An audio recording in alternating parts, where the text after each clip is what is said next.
Hey guys, welcome back to yet another episode of Top Billers Toolkit, where me and my twin brother interview top billers from all around the globe to unlock the secrets to their success.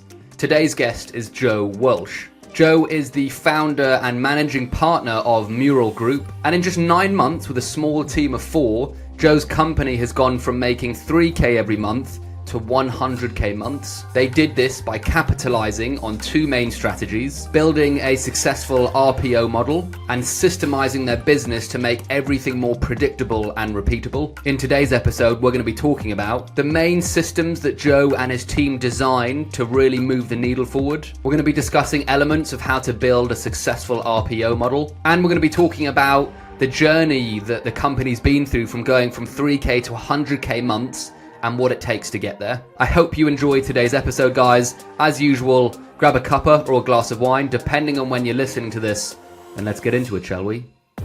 Joe, thank you for joining us today, my friend. I am really looking forward to this conversation. How you doing? Doing well. How are you guys? Yeah, really good. Thank you, mate. Actually, lovely weather in the UK. Feel good, man. No, I was saying it's lovely weather in the UK, which is very rare, Joe. But I was actually able to walk out in a t-shirt, so it was lovely. Yeah, that's awesome. It's starting to kind of pick up here in Denver as well. Nice. But yeah, that's awesome. Awesome.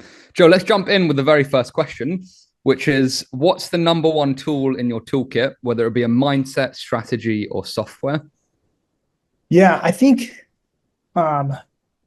it's probably the scientific method, which sounds like pretty simple, because we all learn this framework in like the 3rd grade, right? Of like how to do an experiment. But, when I went to Uber and kind of my first couple months there, one of the people that I was working with explained to me that like the way that we approach problems is kind of like through the scientific method. And that kind of stuck with me. And I asked a couple of other people about that. And when you have a framework like that allows you to kind of think from first principles, it allows you to solve a variety of different problems. And I think that that's something that we don't really talk about out loud at the Mural Group, but it's definitely something that carries over into like everything that we do, whether it's internally thinking about operations or how we're going to approach a conversation with a client, to actually how we handle engagements with clients and how we're thinking about the different roles that we're working on and how this person is going to impact their business objectives. It all comes down to that like foundation of the scientific method, basically. Great answer. It's also a very different answer to... Yeah, I want to congratulate you, Joe. You're the first person, 20 people who haven't said mindset and said something different. So that's definitely... Not that we mind, we don't judge, we like all answers, but it's nice to have a different one. I really love that as well, Joe, because I suspect you solve problems faster and get to the core of a lot of issues by thinking in this way. But it sounds really basic, and you said that at the beginning, but I suspect there's still a lot of people that don't think or do things in the way that you just mentioned. So for complete noobs like me and Sam and maybe other people listening, how does one think in a more scientific way? How do you work on first principles? Maybe you can kind of just give us a little crash course, if that's okay. Yeah. So, I mean, you start with like your observation, right? And then you start asking questions, and then you start to form like a hypothesis of like what might make sense, and then you experiment and you test your hypothesis. And like in the context of recruiting for a role, right? Like you're basically doing this all the time as a recruiter. You're getting the requirements of the role. You're asking some questions about like, what is the role, and what are we trying to work on here? And then you're going out to market, you're finding candidates you think might be the right fit. And then you're putting them through a process, and you're testing your hypothesis of what a good candidate looks like. Yeah. So, I mean, it's it can be really applicable to any type of problem that you're solving. But I think when you apply it to something like recruiting, it's like it becomes kind of like a superpower. Interesting. And when you're doing like experiments, because I guess that makes sense, makes perfect sense. are you testing multiple different things at one time, or are you testing one thing at a time? Like, how does it work? How are you testing and then looking at the results? Like, what's that process look like normally? Yeah. So staying with the same kind of like example, when we enter into an engagement, one of the first things that we do kind of post like intake and whatnot is we do a calibration session, and we'll like purposely throw some candidates in there that are maybe just a little bit different than what we talked about, just to kind of see like what does the hiring team gravitate towards. Are there things on that profile, that outlier profile, that kind of stand out to them? And then that helps us really kind of narrow in on who we're actually going after. Awesome. Got to jump into the next question, Joe, because I think a lot of people will be very impressed by this, which is you grew, correct if I'm wrong, but you grew from 3K to 100K months in under a year, which is insane growth. Really interested. You know, a lot of people, you know, don't achieve that in a lifetime, let alone in a year. So the fact that you did it so quickly is quite amazing. And I'd love to know what do you think, if there was like a few core things that allowed you to get to that level so quickly, what were they, do you think? What were the kind of, what's the 80-20 rule in that growth, do you think? What do you think had the biggest needle mover? So I think first would be like operations, just on the back end. We got kind of lucky and landed a client that was probably like a little out of our league, like pretty early on. And we cracked in. They're one of like our RPO clients, but initially what they asked us to do was what I would call like a pass through. Like they had a contract recruiter there. They were contracting through another company. They needed to move them to a different company for whatever reason. And they asked us if we could do that. And so we said yes. And then we figured out how to do it operationally like later. So like the operations to be able to scale is really important, especially I think like with RPO engagements, because there's a little bit more that goes on behind the scenes that you need to make sure are buttoned up so you can like maintain those engagements over time. And those deals are also like large deals. Like you could land one RPO client and it'd be like 100,000 or 200,000 or like $1 million a month, right? So that was something I think that we invested in a little bit, like the operations, making it happen. The other thing that was really helpful is both Kyle, my partner, and I had really good networks from hot startups. He was the first recruiter at 6sense, led the global recruiting team there, had a really big network of hiring managers who went on to build companies or be executives at other companies or invest in companies. I was at Uber, not super early, but early enough to work with some really great people who went on to start VCs and be founders of companies. So when we started, we had like a nice like inbound trickle of people who wanted to work with us. And then it sort of snowballed from there, got some good referrals and word of mouth started to happen. And we've been able to lean on that until we've really been able to dial in our sales motion, and which I think we're in a really good place with now. But those sales cycles can be 6 months, 12 months, like 18 months. I mean, when I've been an in-house talent leader before, there's this guy who calls me to this day to talk about like business and to like maybe work on business together. But he called me like, a couple times a month or like a month here, a month there for like a year and a half. And then finally we were able to do a deal together when I was an in-house talent leader. But that sales cycle takes a long time. So we got kind of a head start with our network from the startups that we had worked at. Nice. Got it. Go ahead, Sam. No, sorry, Ben. You were going to just follow up from that question, or? No, I was going to say I've got to give kudos to that guy who was following up with you once every month for like a year. That's insane, or even twice a month for a year. That's kudos to him. That's all I'm going to say. Yeah, consistent. Yeah, 100%. he's great too, and always had like good like information about the market, and Mm, he made it I would say worthwhile to have the conversation with him, which I think interesting. something that I've like kind of learned from that experience. That's cool. Awesome. I just want to jump into the RPO model, Joe, because um, I have met some recruiters that have implemented it, but it's quite rare. It's quite rare for recruiters to implement an RPO model from the conversations I've had. So, would you mind walking us through one of your current RPO models, just so a noob coming in understands like how you've positioned yourself, how it's set up, and what the client is expecting on a month-to-month basis? I'm just really interested in that. Yeah.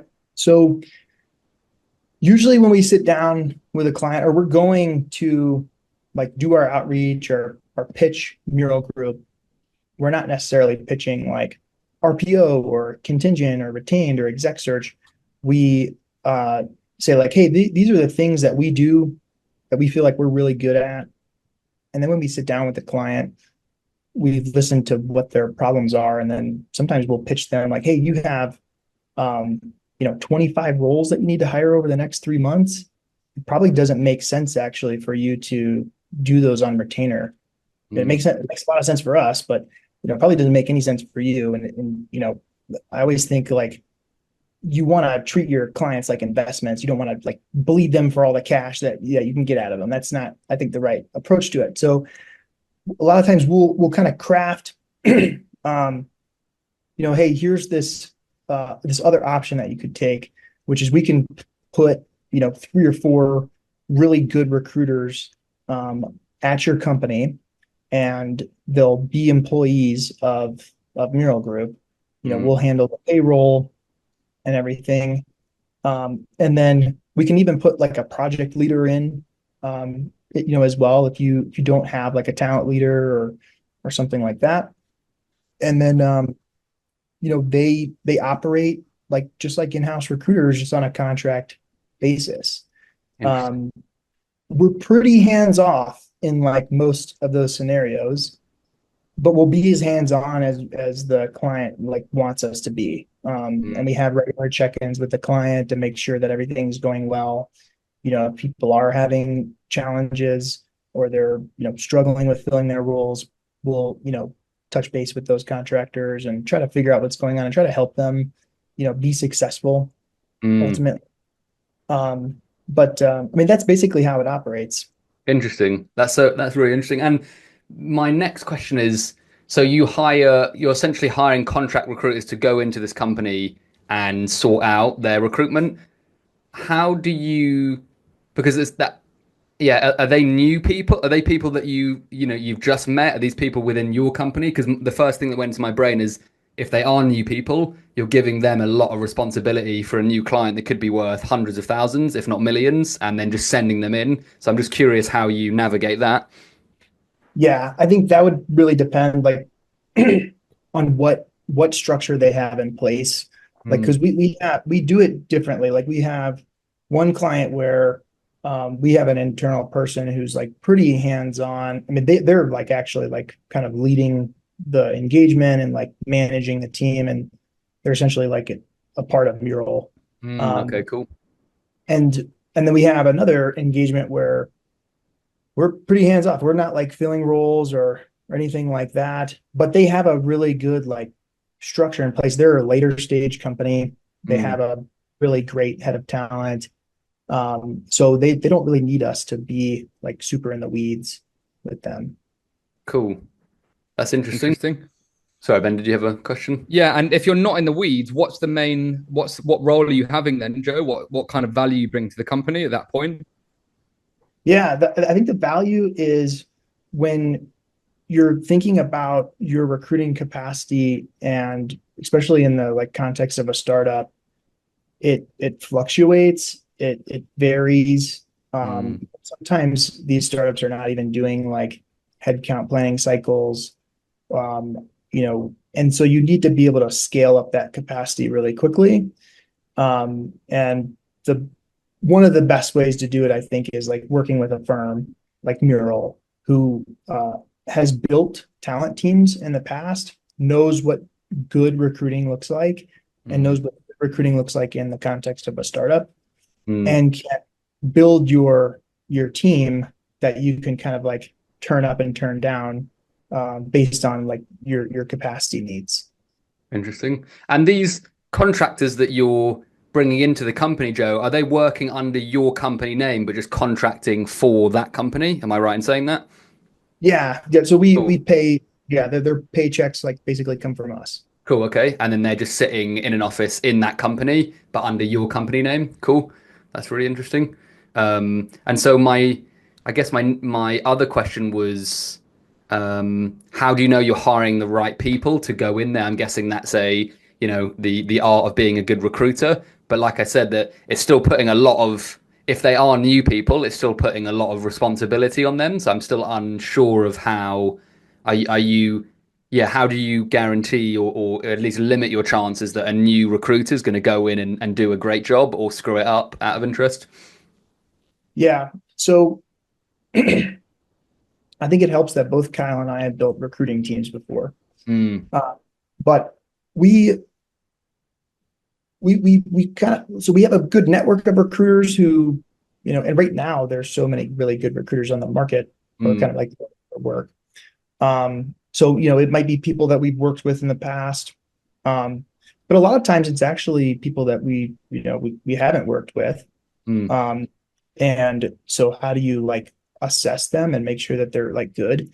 We put them through like a process, like a recruiting process. And one of the key parts of the process is typically an exercise.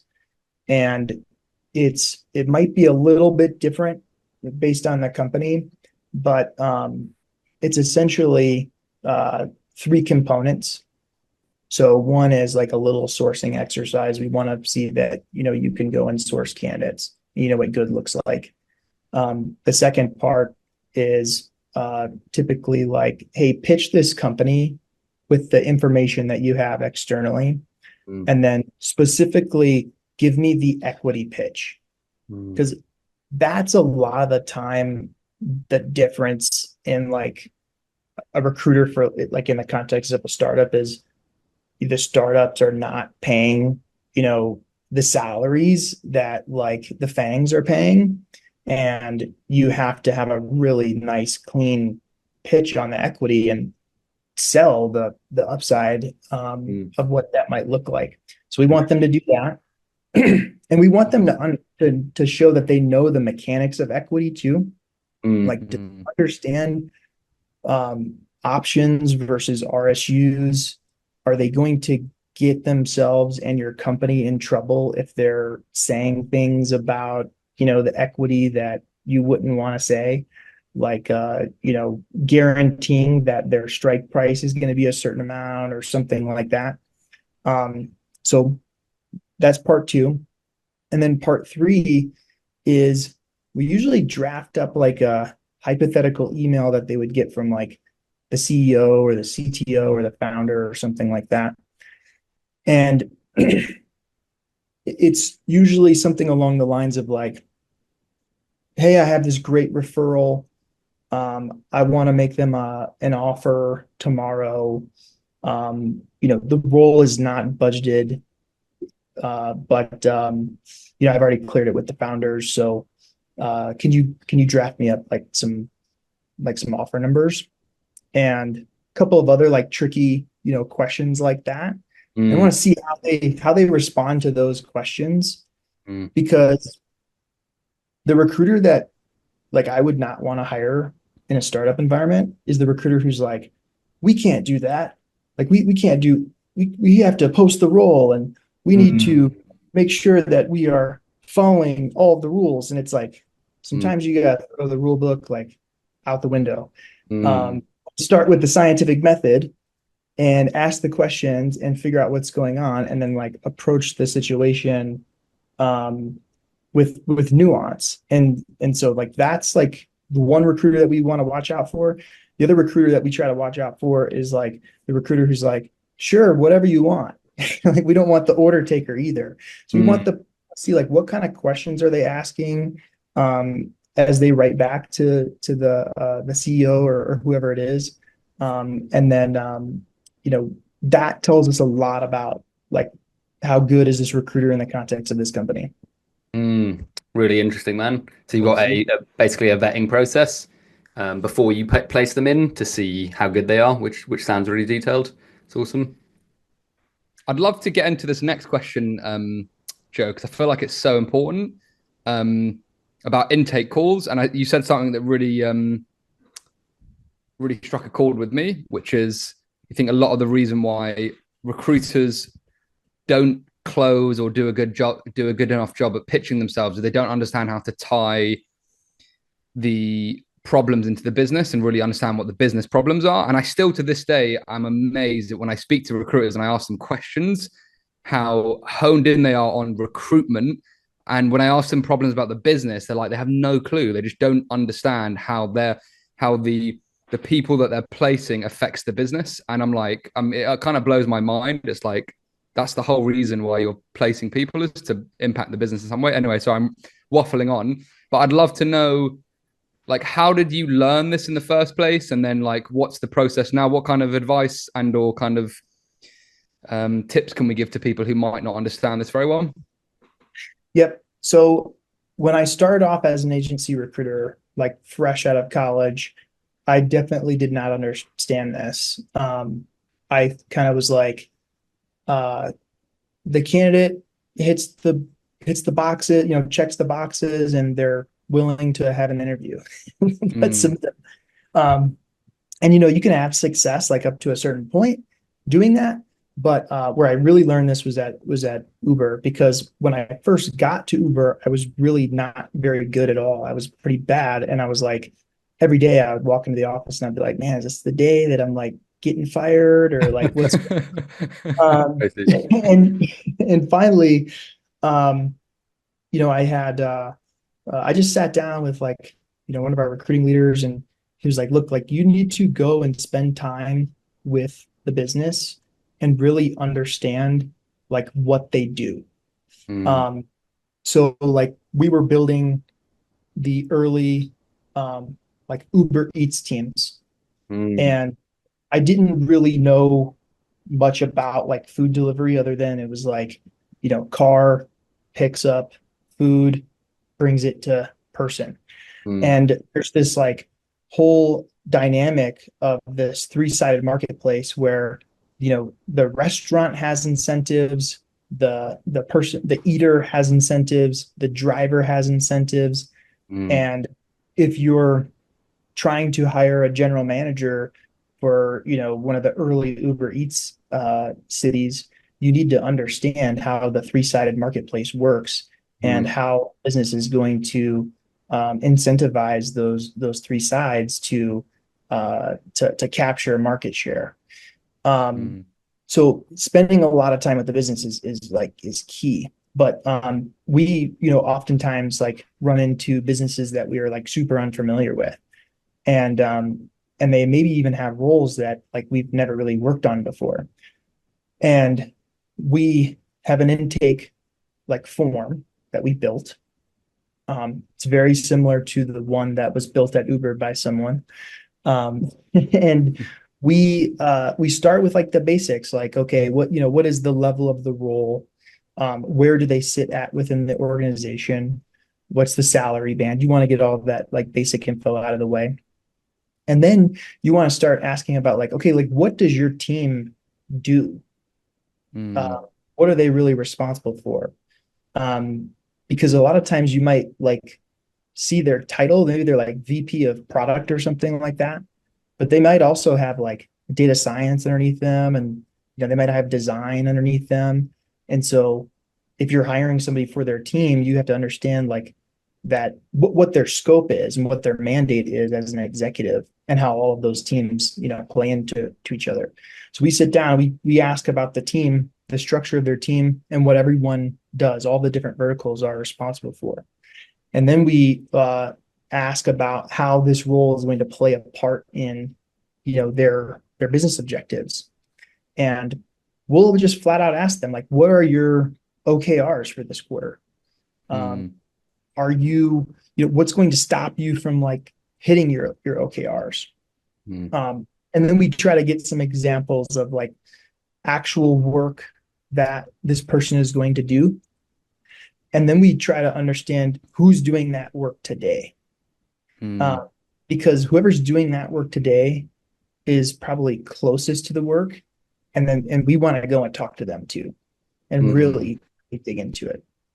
Interesting. That's awesome. And what usually happens when you go and speak to that second person, Joe? Are you getting more pain and then you sell directly to them, or is it about taking that information and coming back? What happens then?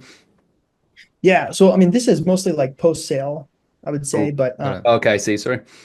yeah, but we are really like understanding like the tactical things and understanding what we need to listen to in like a recruiting screen to make sure that we're like on the right track. Is this person who I'm interviewing talking about the same types of problems that this person is like telling me that they have? Yeah, so Cool. Yeah, that makes perfect sense. Just going deeper. So yeah, it's super. It sounds you definitely simplified it, but it's just about asking the right questions, isn't it, Joe? It's just about asking the right questions, digging deeper, and I feel like a lot of recruiters aren't doing that. Just from the questions I'm asking them, I know they're not doing it, because whenever I ask them, oh, what kind of problems are they struggling with, they typically resort to recruitment related problems, and it's like, okay, but what are the business problems? Anyway, that was really helpful. Awesome. And then what difference has, in your opinion, what's the biggest impact doing a proper intake call and asking those better questions? What difference has that made to your business, do you think? Like, what impact have you seen from doing that intake call and asking those questions? I think first it builds credibility with the client. It's like it's signaling to them that you actually care about their business and that you're not just trying to figure out how to get a commission check. Because the way that we think about our clients is like we want to work with them from like seed stage to IPO. I mean, that would be awesome. Like we would love to scale with our clients like that. And in order to do that, you play a role in that as a recruiter by making sure that you place the right person who's going to have material impact at that company and going to be instrumental in their success. So I think the intake form with the questions that we ask shows that we care about their business. It helps us build, a stronger relationship with the client. I think it also just cuts through so much noise and gives us a really clear like framework to go to market and like find the right talent. I would also say like you mentioned like a lot of recruiters they talk about like recruiting challenges and things like that. I don't think that we really even think about like recruiting challenges, like very rarely. Like we don't really ever talk about like, man, I can't find the right candidate for this role, or I'm having a hard time getting people on the phone. Like those are challenges that we don't even have. I think it's because we're going after the right people. Because when you're reaching out to the people who are not right, they they know that they're not right for the role when you like send them the role, and you're just like wasting your time. So it cuts through a bunch of BS and helps you get to market faster and get to the right talent like a lot quicker. The other part I would say is in that intake session, we outline a process with the client. If they don't have a recruiting process, where their recruiting process is like too long or is not getting the right signal, that is so important to hiring somebody, because without a good process where you are it's very defined what competencies you're interviewing for, how you're actually interviewing for them, you are going to really have a hard time getting somebody to the offer stage. The client is going to really struggle getting to a decision. They're going to have a lot of like misfires on people who are probably great, but they just can't they don't have the like vehicle in place to know that they're great, or like total opposite, they really just jam with the candidate and then they like end up hiring them and they end up being like, a really poor hire for the company. So the process, I would say, is absolutely essential, and that's where we spend a lot of time on in that intake session if their process looks a little off to us. Interesting. And what tends to be the biggest changes you make when you ask about and you dig deeper into the process? What's typically the biggest gap that you see in these processes? The biggest thing is that it's either way too long. They have like 3 or 4 gated one-on-ones with like, all the leaders of the team that are basically the same interview. And that's a total waste of time. I mean, you can bake in basically a week for each interview if you're talking about interviewing with like a senior manager, director level person. The other thing is there's no like when the reason why we ask about their business objectives is because we're going to translate that into competencies that map to the talent market, and then we're going to put together a framework of questions or interview materials that allow us to assess for those competencies. And most of the time, when what we see is like they haven't really thought deeply about like the competencies or the interview questions or anything like that. Wow, that's quite insane, isn't it? That these companies who have these huge budgets and these people that they need to grow, so they haven't. I'm sure some of them have done a great job, but it sounds like there still is a big gap, even with great companies, between their understanding of what they really need in the right candidate, which is quite interesting. I think we see it a lot with like earlier stage companies who are like first time founders, or they just haven't built and hired a ton of people yet. So they haven't done that quite yet. Yeah, that makes sense. It's all a new world for them, isn't it? Yeah. The other thing I'm thinking just out loud about what the intake call would be useful for is marketing. I'm guessing the level of info you're getting in those intake calls, like, would be useful in DMs, would be useful in content, would be useful in literally any marketing material to like go out and find more of those people, I'm guessing. Have you thought about that, Joe? I'm guessing you have. Is it something that's helped with marketing at all, or have you kind of implemented anything that would just suggest that? Yeah, like marketing to the talent market, like candidates. Not necessarily to I was thinking to other clients actually, because I'm guessing you're learning a hell of a lot about this business now, about their problems, objectives, competencies. Like I'm guessing you're learning a lot about them. For me, that's like absolute gold for like marketing material for other clients. Don't know what you think. Yeah, I would say we are, want to be conscious of like what we share with other companies about like our clients and everything like that. But definitely certain situations and like, hey, we just worked with this client and saw these changes that they need to make in their interview process, and we're able to help them hire faster. We do some of that stuff, but that's probably a muscle that we haven't built as much yet. But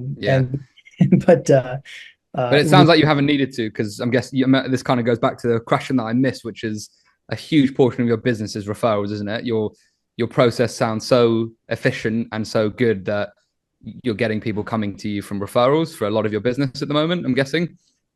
Yeah, definitely. I would say, yeah, I mean, most of our business really comes from like word of mouth, referrals, our network of people that we've worked with before. And you'd be surprised at like how many people that we sit down with them. And we actually had 2 conversations just maybe 2 or 3 weeks ago. Both companies, one company used an exec search firm to hire a CFO, and said they had a terrible experience. Cost them $150,000. Wow. The person that they hired ended up being like a total sham. And they actually did not, that was a guaranteed search. So when the person left in like 6 months, they could have went back to that firm and got the search for free. And yet they were sitting down and talking to us and would rather spend money on the search because they had such a bad experience. Same Wow. exact almost conversation that we had with another firm for their head of engineering. Wow. It's a really terrible experience where the firm was super pushy and they knew at the time they weren't making the right hire and they ended up making the that hire and that person was gone in like 9 months. Oh no. It's terrible. Yeah. Well, I guess it's good for you, Joe, because you can swoop in and say, "Hey, we do things differently." So I guess it's not good for companies, but it's good for people like you who can come in and change things up. Yeah. I'd love to go into another question, which is, and this might be a strong overlap, but I'm just interested because we talked about recruiters having an adversarial relationship with a lot of hiring managers because they don't understand the business objectives. Is there anything we've missed in terms of what we talked about that helps to bridge that gap? I know you talked about a mindset shift as well that recruiters need to make, but how are you observing a difference in how recruiters should be building relationships with hiring managers? Yeah. So I was definitely like this when I was on the agency side of recruiting and before I'd worked in house. There'd always be these like situations that would happen where, they'd want to add another step to the interview or they would lose budget for the role or, something crazy happens and you're always, I was always like, man, this client doesn't know what they're doing. It's a terrible Mm, client, and then when I got to be in-house, I started, you peek behind the curtain a little bit and you see like, oh, okay, mm, there's reasons why these things are happening. It's not because the hiring team is incompetent or the business is incompetent. It's like they have to make the right decision for their business. Like things do change in a business Mm. that require you to pull back on headcount or maybe you hire a head of that team and you at the last minute need to have the candidate talk to the person that they're going to be reporting to as like a final step. So if you take some time to uh, understand and really build a good relationship with your clients, they're going to give you a little bit more of that info and like what's actually happening behind the scenes. I'd also say like anybody who's like early in their career right now, who's on the agency side and you're thinking about going and starting your own firm, um, go and work in house a little bit. I think that it's just a great experience interesting. to have, like in-house Mm, experience. I think it's going to just change your perspective on how to recruit. I think in the agency world, it's like a little bit maybe too focused on like closing the role and like landing the deal, and like in-house, it's actually like you did a good job or just as good of a job if you prevented the hiring team from hiring the wrong person. Uh, mm, so uh, I would, yeah, challenge folks like go work in house a little bit and then go start your firm. mm. It's really interesting. I've never had that advice, but I can see why that would be super useful. And what would you in terms because you've actually had, yeah, it's really interesting that you've gone in house, Joe, and because you've kind of seen both sides, as you say, you've got a peek behind the curtain. What was the biggest mindset shift for you? You've kind of maybe already touched upon it, but for you, once you went in house and then you started recruiting for these guys again, what was the biggest mindset shift for you in terms of how you changed your approach? I think um, it was probably with sourcing, I would say. Mm, Um, really understanding that like interviews cost money Mm. and that you have to be like really dialed in when it comes to like putting candidates on the calendar for the team and um that like when you kind of go beyond um you know bringing four people to a final round and still no hire is made, like you're wasting the company money. Mm. That was a big thing. And then I think the other thing was having a much more data-driven approach to recruiting and understanding how different conversion rates throughout the interview process are telling you that something is maybe going really well or not going very good at all, like within your process. Oh, that sounds very juicy, Joe. I've got to ask questions around that. I suspect I'm not expecting you to throw all the data to me, but again, if there was like an absolute noob recruiter listening to this and they didn't have a data-driven approach and they didn't really know what numbers to look for, what are the kind of basic metrics that you go through that you keep an eye on at the moment, do you think? So with regards to conversion rates, like let's say that you have a 3-step process after the recruiting screen. So maybe the first step is the hiring manager screen. The second step is a live exercise of some sort, maybe like a case study or something like that. And then the final round is like, let's say, 3 one-on-ones with the team.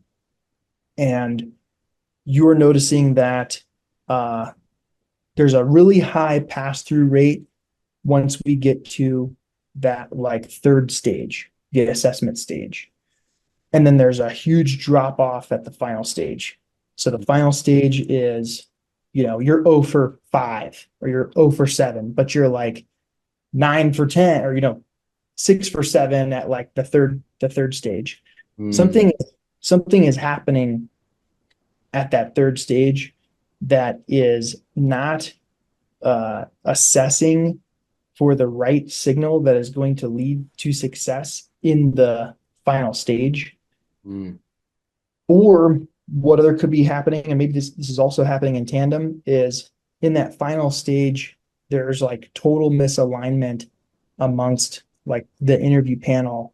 And you maybe need to sit down with everyone and like get everyone on the same page and make sure that we are aligned on what the actual role is. Yeah, but that's like one example. Another example is like if you're, 9 for 10 on your recruiter phone screen, and then you're like, 2 for 10 on the hiring manager screen. Well, you're like, there's something wrong in your recruiting screen, It's really interesting. Really cool. I'm Sam. Did you want to have a? Did you have a question? No, I didn't have a question. Bro, you good? I always like to ask this question, Joe. It's not on the question list, but I would like to think you've built a successful business very quickly. Again, if there was a noob recruiter or young recruiter listening to us right now that wanted to pick your brains and get maximum value from this podcast episode, is there anything that we've missed today that you think other people should know about in terms of what you've done to achieve such great success? Man.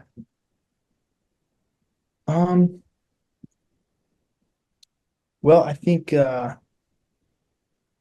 building a business is really hard. And I think if you want to go and build a recruiting business, I think you have to be ready for it to be kind of rocky, probably especially like early on. I think you need to like dedicate yourself to your craft, get really good at whatever it is that makes you different from everyone else in the market. And I think you have to love it. There's never been really any days that I've like, gone to work over the last 10 years and been like, man, I don't want to go to work today. Oh, really? Wow. Yeah. I mean, like I love recruiting. I love the companies that I've had a chance to work for. I've been super lucky in that. And now I love like building the business. This is probably the most fun I've ever had ever. I love the team that we've built.